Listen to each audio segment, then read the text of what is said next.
우리들의 삶을 보면은 나이가 들어갈수록 내 곁에 있었던 사람들이 하나 둘씩 떠나갑니다. 이렇게 내 주변에 있던 사람들이 이사로, 질병으로, 죽음으로 떠나가는 현상은 지극히 자연스러운 현상입니다. 그런데 안타까운 떠남도 있습니다. 서로 방향이 달라서, 마음이 달라서, 생각이 달라서 떠나는 경우도 있습니다.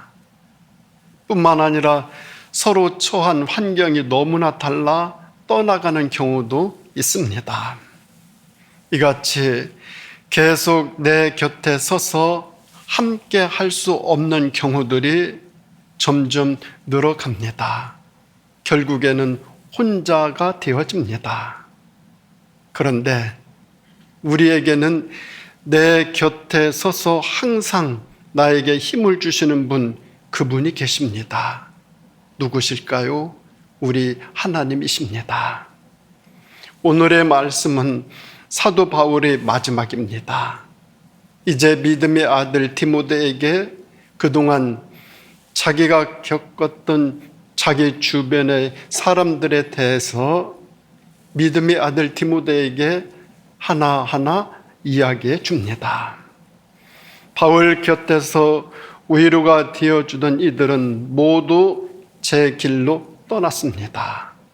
오로지 바울에게는 의사 누가만 마지막까지 함께하고 있습니다. 사도 바울은 누구나 때가 되면 떠나가는 것 알고 있어요. 그런데 특히 바울의 가슴을 아프게 하던 것은 그에게 엄청난 조력자였던 데마가 세상을 사랑하여 복음도 버리고 교회도 버리고 하나님도 버리고 동료도 버리고 바울도 버리고 미련 없이 떠나가 버렸어요. 그것이 몹시 마음이 아려요. 데마는 단순한 인간적인 차원에서 바울을 떠난 것이 아니라 하나님께로부터 등을 돌렸어요. 자기 주변에 있는 사람들로부터 모든 것을 다 차단했어요. 그리고 세상에 깊이 전락했어요. 세상에 속하고 말았어요. 그러나 그레스게는 갈라디아, 디도는 달마디아, 두기고는 에베소로 갔는데 이들은 세상을 사랑해서 간 것이 아니라 복음 전파를 위해서 사도 바울이 세워놓은 교회를 섬기기 위해서 그 선교지로 떠났어요. 데마를 제외한 이 여러 제자들은 어려운 상황에서도 바울과 끝까지 함께했던 충성된 주님의 종들로 사명을 위해서 떠났어요. 사명을 위해서 떠난 것하고 세상을 사랑해서 떠난 것하고 마음 아프게 떠난 거고 틀리거든요. 지금 나이 든 바울 곁에는, 죽음을 앞에 둔 바울 곁에는 신실한 조력자요, 위안자요, 대필자였던 의사 누가만이 바울의 마지막까지 함께하고 있어요. 사도 바울은 죽기 전에 함께했던 사랑하는 동역자들이 보고 싶었고 많이 생각이 났을 것입니다. 지금 그 마음을 정리하고 있어요. 이제 얼마 있지 않으면 자신이 순교되어진다라는 것을 알고 그동안 정들었던 사람, 그동안 함께했던 사람들, 이 사람들을 지금 정리하고 있어요. 그러면서 믿음의 아들 디모데에게 올 때에 드로아에 있는 가보의 집에 남겨둔 겉옷과 두루마리 책을 가져다 달라고 부탁해요. 평생 주님의 말씀을 전한 바울에게 지금 남아있는 것은 겉옷 그리고 책 그것뿐이었습니다. 그러나 그의 곁에는 항상 우리 주님이 든든히 서 계셔서 힘을 주심으로 사자의 입과 모든 악한 일에서 건짐을 받았고 천국에 들어가도록 구원하심을 받았다라는 고백을 하고 있습니다. 세상에 남겨놓을 것은 없지만서도 우리 하나님이 내 곁에 서서 힘을 주심으로 나를 사자의 입, 악한 일에서 건짐을 받았고 천국에 들어가는 영광을 얻게 되었다라는 고백입니다. 바울이 세상의 자랑을 배설물로 여기고 오직 썩지 않는 의의 면류관을 의하여 달려갈 길을 끝까지 달려갈 수 있었던 것은 우리 주님이 바울 곁에 서 계셔서 늘 힘을 공급해 주셨기 때문이다라고 바울은 고백하고 있어요. 그런데 데마처럼 그렇지 못한 사람들이 있습니다. 주님은 곁에 서서 힘을 주시고 은혜를 주시고 은총을 베풀어 주시고만서도 그 힘을, 그 은혜를, 그 축복을 받지 못해요. 하나님은 우리 곁에 서 계셔서 우리에게 무한한 은혜를 주고 싶어 하시는데 그 은혜를 받아들이지 못해요. 왜 그럴까요? 왜 그럴까요? 첫째는 인내력의 결핍입니다. 데마는 원래 바울의 충실한 조수였어요. 옥중서신을 기록할 때 바울과 함께 있었어요. 그런데 지금은 떠났어요. 사람은 처음도 중요하지만 나중이 더 중요해요. 나중이 더 중요한 사람이 더 소중하죠. 요한계시록 2장 4절 5절 말씀 보면 에베소 교회를 책망하셔요. 그러나 너를 책망할 것이 있나니 너의 처음 사랑을 버렸느니라. 그러므로 어디서 떨어졌는지를 생각하여 회개하여 처음 행위를 가지라. 그러하지 아니하면, 회개하지 아니하면 내가 네게 가서 내 촛대를 그 자리에서 옮기리라 말씀하고 계세요. 처음 사랑, 처음 마음, 처음 결단이 정말 중요해요. 처음 가졌던 그 소중한 것들을 잃어버린 것, 회개해서 다시 회복해야 돼요. 반드시 회복해야 돼요. 처음에 가졌던 순수하고 순결한 사랑을, 그 순수한 그 마음은 다른 것으로 대체하거나 대신할 수 없어요. 그 첫사랑을 다시 찾기 위해 회개해야만 돼요. 그렇지 않으면 촛대가 옮겨져요. 촛대가 옮겨진다라고 하는 것은 하나님이 포기해요. 제가 몇 번 강조했죠.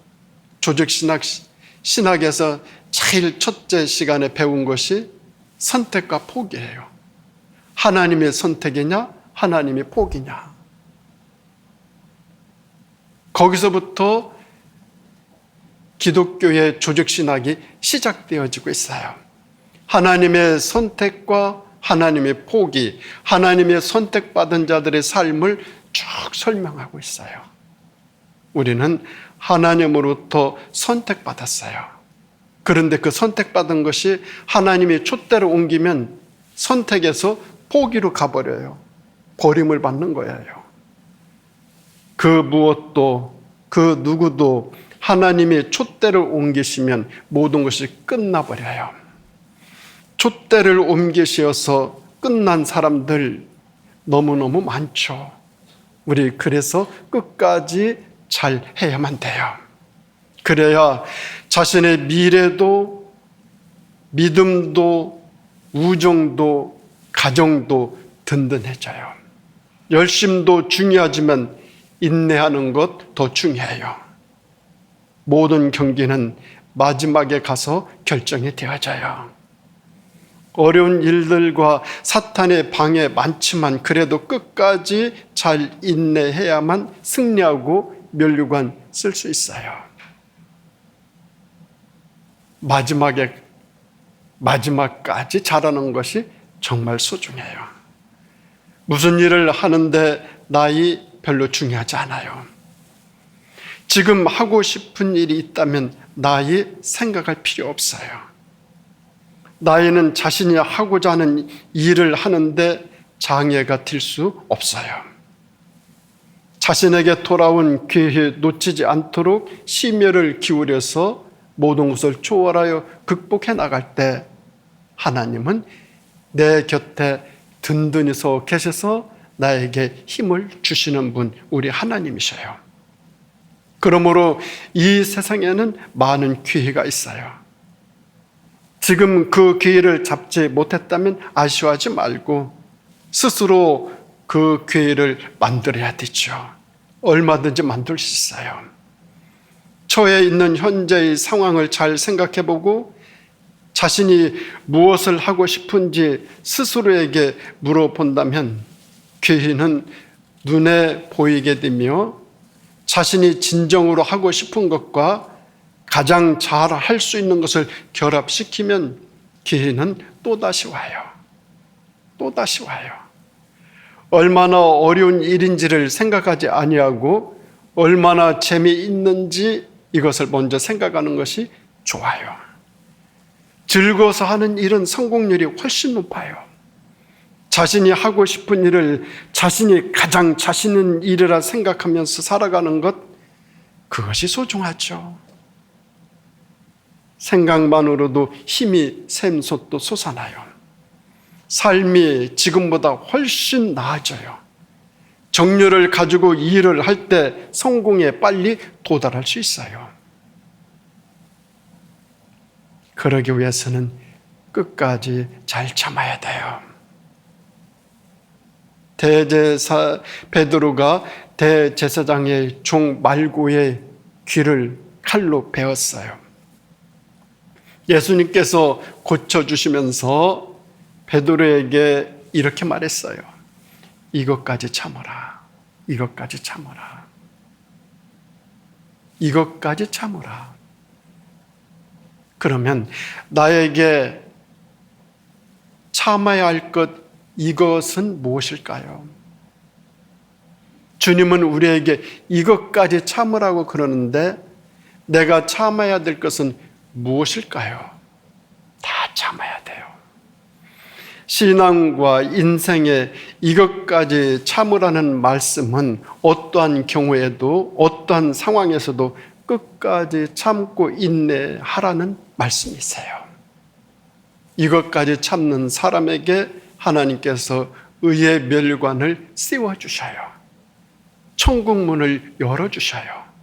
하늘의 소망으로 축복해 주셔요. 주님, 내 곁에 든든히 서 계셔서 나에게 이것까지 참으라 하셔요. 그런데 우리는 못 참죠. 거기서 우리 인생은 미끄러지죠.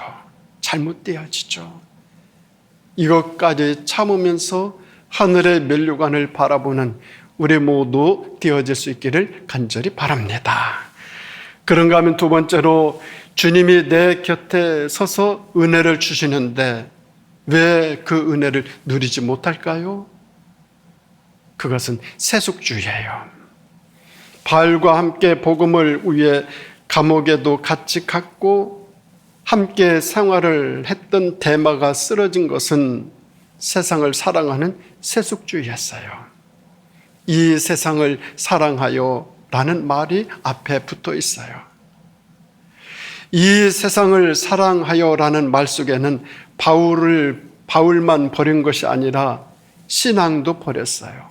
예수 그리스도도 버렸어요. 동료도 버렸어요. 지금까지 배웠던 모든 것도 버렸어요. 다 버렸어요. 세상으로 향했어요. 처음에는 그리스도를 세상보다 더 사랑했어요. 그런데 세월이 흐르면서 세상을 그리스도보다 더 사랑하게 되었어요. 미련 없이 그리스도와 바울과 교회와 사명을 다 버렸어요. 주님 곁에 서 있다가 세상 향락과 세속주의에 깊이 물들어 거기에 퐁당 빠졌어요. 주님 곁에 든든히 서 있어야만 되는데 흐려졌어요. 그리고 세상으로 달려갔어요. 세속주의는 무서운 거예요. 예수님의 제자까지도 빼앗아가는 강력한 매력과 힘이 있기에 우리는 항상 조심하고 깨어 기도하면서 주님 곁에 든든히 서 있어야 우리가 잘못되지 아니할 수 있어요. 우리가 끝까지 주님 곁에 든든히 서 있게 되면 주님도 내 곁에 서서 나를 지켜주시고 나에게 무한한 힘을 공급해 주시고 나를 영화롭게 만들어 주셔요. 사람의 고통이나 슬픔이 정하여 오는 것은 아니지만 인생길에 닥쳐오는 시험을 이길 수 있는 길은 나 자신이 선하신 하나님의 피조물이라는 것 항상 기억해야 돼요. 내가 하나님의 피조물이기 때문에 나를 만들어주신 조물주 그분 곁에 든든히 서 있는 것 당연한 거예요. 합당한 거예요. 그렇게 해야 돼요. 그런데 우리는 떠나고 싶어요. 주님 곁에서 멀리 떠나고 싶어요. 주님 곁에 있게 되어지면 답답하고 갑갑하고 그래요. 그런데 그것이 온전한 것인데 나를 지켜주시고 내가 잘 되는 길인데 주님 곁에 든든히 서 있으려 하지 아니하는 거예요. 피조물인 우리네 인생은 그분이 거하실 아름다운 집이 되기 위해서 우리 인생은 부서지기도 하고 깎여지기도 하고 이렇게 갈아지기도 해요. 이것이 공사 과정을 거치는 것이죠. 목수가 집을 만드는데 공사 기간이 있어요. 1년, 2년 거쳐서 집을 아름답게 짓죠. 우리 하나님, 우리에게 우리가 아름다운 집에 살 수 있도록 하기 위해서 하나님은 우리를 지금 공사하고 있어요. 그러면 우리는 지금 공사 중에 있는 사람들이에요.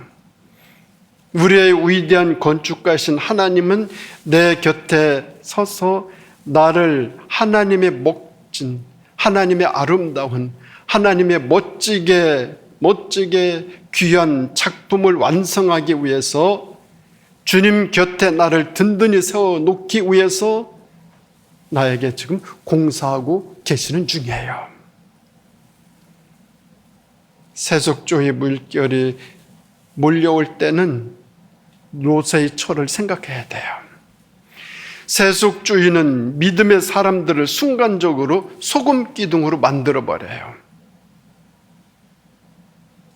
사람이었었는데 소금 기둥이 되었어요. 인간이라는 존재 자체를 삭제해버려요. 없애버려요. 롯의 처가 뒤를 쳐다보았을 때 소금 기둥이 순간되었어요. 우리가 세속주의에 빠지는 순간 우리는 속물이 되고 물질로 되어져요. 언젠가도 말씀드렸지만 여기서 떠날 때는 미국에 치료받으러 갔어요. 제일 좋은 병원. 그런데 돌아올 때는 소화물로 왔어요. 여객으로 못 오고 소화물 내리는 곳으로 관으로 오시더라고요. 저는 그때 가서 참 많이 느꼈어요. 갈 때는 여객편을 이렇게 갔는데 사람들 속에서 갔는데 오실 때는 김포공항, 그때는 김포공항에서 저 뒤로 가서 소화물에서 거기서 이렇게 올 때 사람들 속에 섞여 오지 아니하고 물건 속에 이렇게 오는 것을 봤어요. 직접 경험했어요. 그때 많이 느꼈어요. 우리가 세속주의에 빠지게 되면 우리 존재 자체가 없어져 버려요. 롯의 처는 사람이었는데 뒤돌아봤을 때 소금 기둥이 됐어요. 사람이 물질로 변화됐어요. 결국 세속주의는 인생뿐만 아니라 내세까지 몽땅 빼앗아가요. 찬송가 94장 있는 찬송처럼 주 예수보다 귀한 것은 없네. 이 세상 부귀와 명예와 행복과 바꿀 수 없네. 이 찬송처럼 우리 마지막 순간까지 주님 곁에 든든히 서서 믿음을 지켜나갈 때 하나님은 우리에게 의의 면류관, 하늘의 면류관을 씌워 하늘에서 영화롭게 복되게 우리를 인도해 주실 줄 믿습니다. 우리 세속주의 이겨나가야 돼요. 절대 안 돼요. 그런가 하면 세 번째는 주님께서 곁에 서서 은혜를 주시는데 왜 못 받는가 하면은 자기 과신 때문에 그래요. 자랑하고 욕심도 부리고 막 이렇게 자기 자신을 자꾸 막 드러내려고 하는 이 과시욕, 하나님은 그거 싫어하셔요. 고린도후서 4장 7절 말씀 보면은 우리가 이 보배를, 하나님이 주신 모든 보배를 질그릇에 가졌으니 이는 심히 큰 능력은 하나님께 있고 우리에게 있지 아니함을 알게 하려 함이라 말씀하고 있어요. 하나님이 우리에게 하늘의 보배를 주실 때는 철로 만드는 그릇, 깨지지 않는 다이아몬드 그릇으로 주면 얼마나 좋을까요? 그렇게 하면 얼마나 좋을까요? 그런데 하나님이 하늘의 복을 주실 때는 어떤 그릇이다 복을 주시느냐? 질그릇이다 준다는 거예요. 그러니까 하나님이 주시는 복은 잘 보관해야 돼요. 질그릇은 우리 인간의 연약성이에요. 우리 인간의 연약성을 강조하고 있어요. 우리 인간은 참으로 약해요. 하나님은 하늘의 복을 질그릇에 담아서 주셔요. 철그릇에, 강철그릇에 담아서 주시지 아니하신다는 거예요. 우리 인간은 그래서 깨지기 쉬워요. 언제라도 깨질 수 있는 그릇이에요. 깨지지 아니하는 새 그릇이 아닌 질그릇이 바로 우리 인간이고 나 자신이에요. 그래서 늘 조심해야 돼요. 겸손해야 돼요. 순종해야 돼요. 기도해야 돼요. 하나님께 물어야 돼요. 그리고 자기 자신을 예수님보다 더 믿고 과신하고 교만하고 거만하면 반드시 하나님이 깨트려 버리세요. 이것이 진리예요.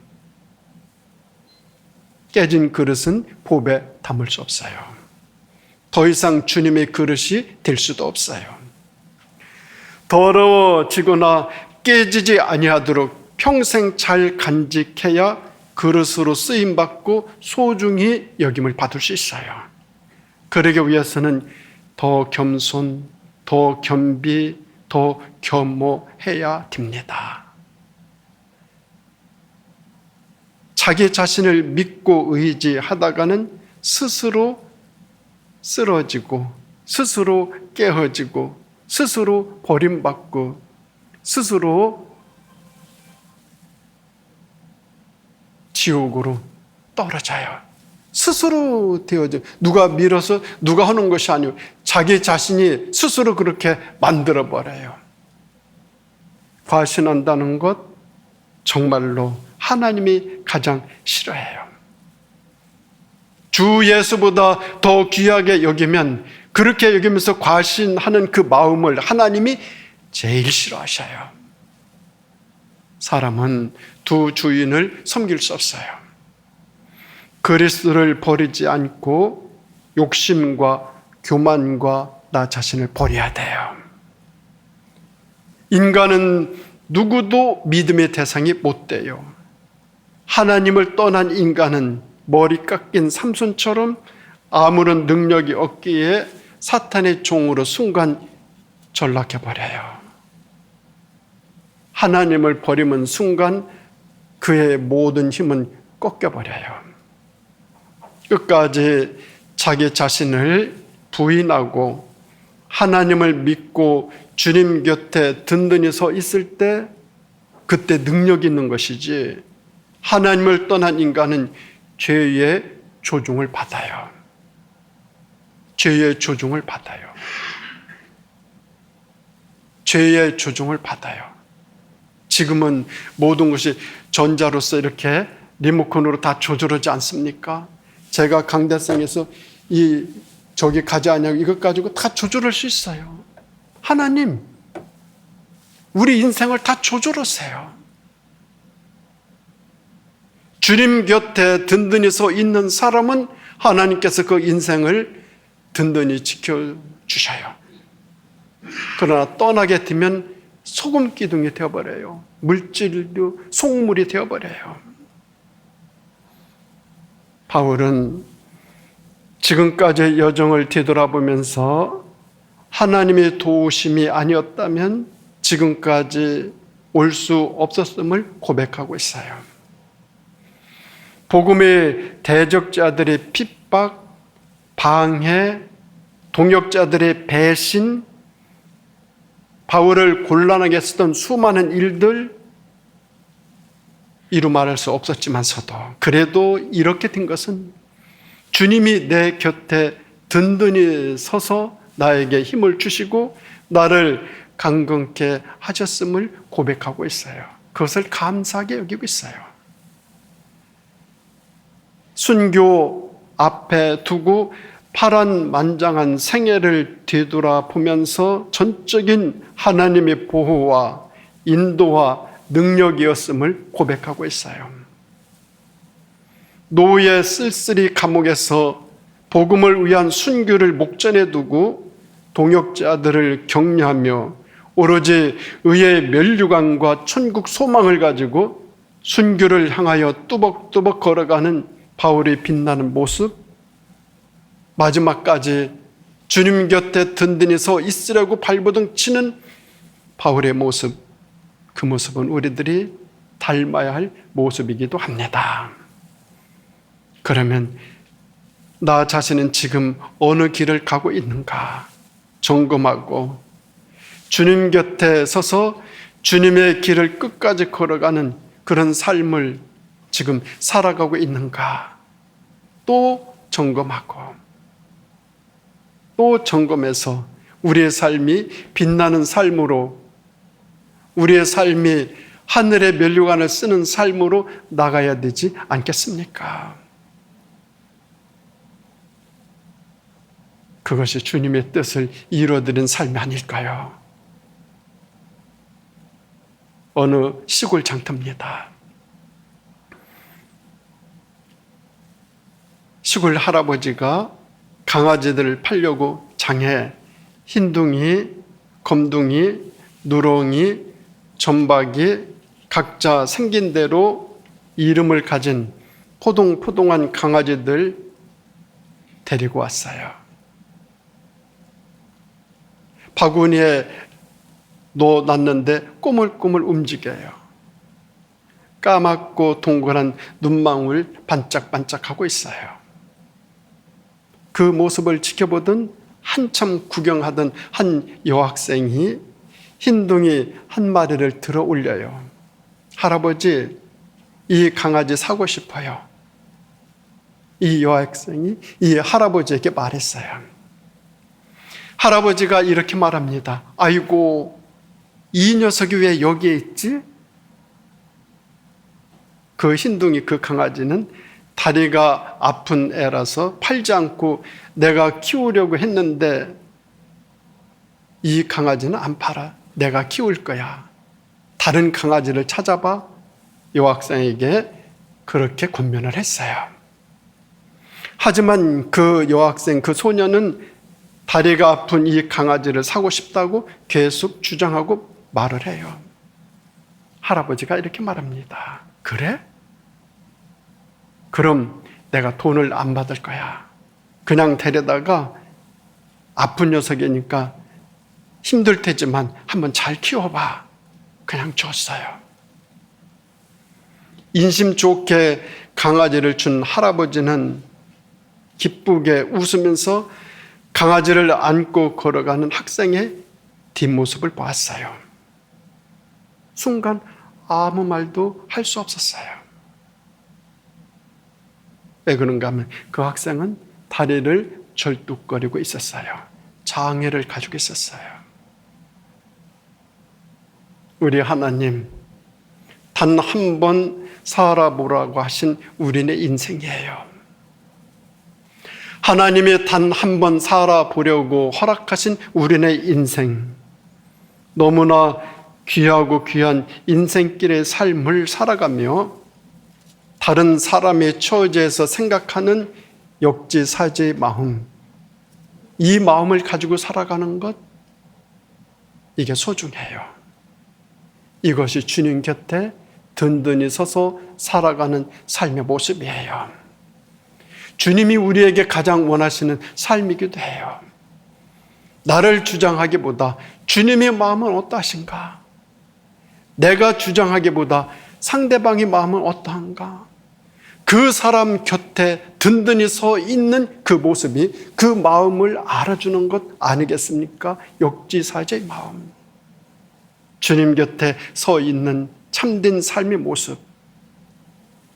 그렇게 살아간다면, 그렇게 주님을, 그렇게 하나님을 우리가 믿는다면, 우리 하나님은 그 삶을 주님의 선하시고 인자하심으로 곁에서 우리 주님도 든든히 지켜주시고 보호해 주시고 인도해 주시고 축복으로 이끌어 나갈 것입니다. 베드로가 이렇게 말하죠. 모두 주를 버릴지라도 나는 결코 버리지 않겠습니다. 내가 주님과 함께 죽을지언정 주님을 부인하지 않겠습니다 라고 했어요. 자기 과신이 엄청났어요. 엄청나게 자기 과신을 부렸지만 순간 무너졌어요. 몇 번 무너졌어요? 3번 무너졌어요. 3번 부인하고 저주하고 맹세까지 했어요. 우리가 내가 내 자신을 몰라요. 내가 나를 모르면서 살아가는 것이 우리네 인생이에요. 그런데 과신한다? 누구에게 나를 드러내려고 한다? 다 잘못되어지는 거예요. 우리는 주님 곁에 서서 철저히 과신하지 아니하고 나 자신을 부인하고 예수만 믿는 신앙이 되어질 때 끝까지 주님을 따르고 승리할 수 있어요. 그리고 주님도 그 곁에 든든히 서서 그를 붙잡아 주시고 인도해 주시고 축복해 주셔요.